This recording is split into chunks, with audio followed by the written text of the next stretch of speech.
बहू, ये मकान तुम्हारी माँ ने दहेज में तो नहीं दिया था। धीरे धीरे कदमों से चलती हुई मीना जी अपने घर की तरफ बढ़ रही थी। उन्हें इस तरह लंगड़ाते हुए देखकर पड़ोस में रहने वाली सुजाता जी ने कहा, अरे दीदी, क्या हुआ? लगता है आपके घुटनों में दर्द ज़्यादा है। हाँ, उम्र का असर है, दर्द तो होता ही रहता है। दवाइयाँ लानी थी इसलिए निकल कर गई थी, वरना घर पर ही आराम कर रही थी।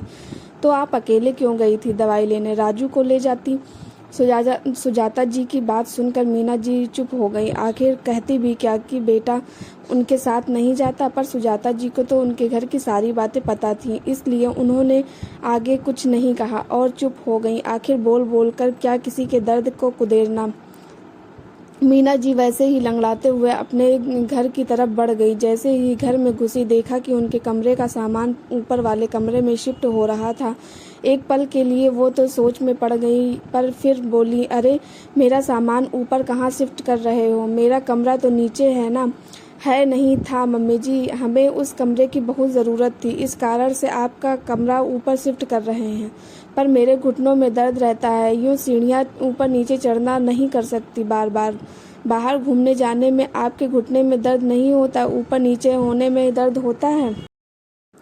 सब बहाने हैं, रहने दीजिए, आपको ऊपर वाले कमरे में ही जाना पड़ेगा। पर बहू, मैं घूमने नहीं गई थी, मेरी दवाइयाँ ख़त्म हो गई थी, मैं तो अपने घुटनों के लिए दवाई लेने गई थी। देखिए मम्मी जी, मेरी बहन आ रही है, पूरे 2 साल का कोर्स है, तो 2 साल तक वो यहीं रहेगी और उसे कमरे की ज़रूरत पड़ेगी, इसलिए आपका कमरा खाली कर रहे हैं।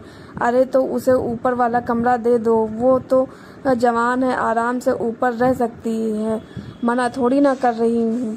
मेरी बहन उस छोटे से कमरे में रहेगी, मायके में मेरी भी कोई इज्जत है, और आप मुझे मना करने वाली कौन होती हैं? घर हमारा है, घर का खर्चा हम उठा रहे हैं, हमारा डिसीज़न, हम किसे कहाँ रखते हैं। ऊपर वाले कमरे से इतनी ही दिक्कत है तो आप बाहर वाले कमरे में रह जाइए, हमें कोई ऐतराज़ नहीं है, बहू नैना ने बड़ी बेरुखी से कहा। सुनकर मीना जी की आंखों में आंसू आ गए। बेटा राजू सामने ही था, लेकिन वह तो बुत बना खड़ा तमाशा देख रहा था। एक बार भी उसने नैना को टोका तक नहीं। और बाहर वाला कमरा, वह तो स्टोर रूम था। मतलब अब मीना जी की ये हैसियत रह गई।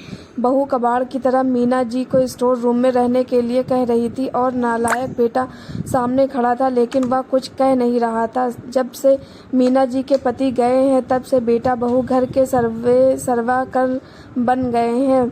माना कि घर में खर्चा करते हैं, पर इसका मतलब यह नहीं कि माँ के स्वाभिमान को ही कुचल दे, जबकि मकान अभी भी उन्हीं के नाम पर था।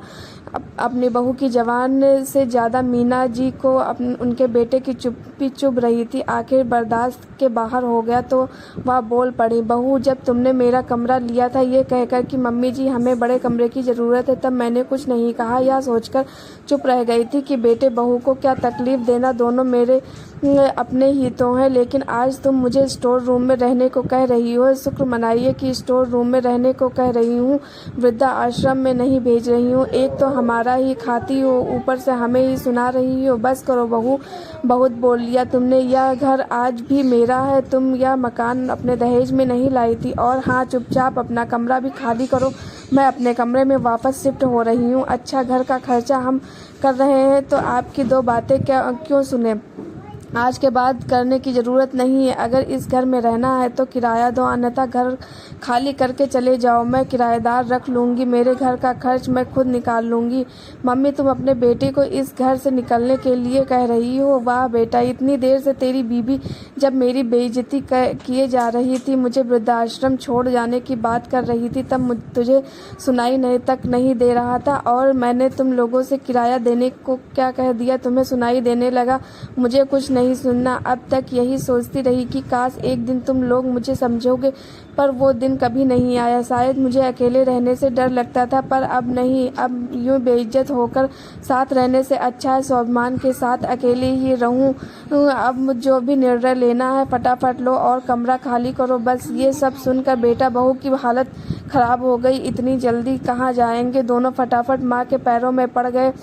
हमें माफ़ कर दो मम्मी, प्लीज़ हमारे साथ ऐसा मत करो। पर मीना जी ने मन पक्का कर लिया था, वह झुकने को तैयार नहीं हुई। निर्यादर की 2 रोटी से तो स्वाभिमान की 1 रोटी भली और भला काश के इंतज़ार में जिंदगी क्यों बितानी। और आखिरकार राजू और नैना उसी घर में ऊपर वाले 2 कमरों में शिफ्ट हुए और आज भी उसका किराया दे रहे हैं, जबकि नीचे का वह एक कमरा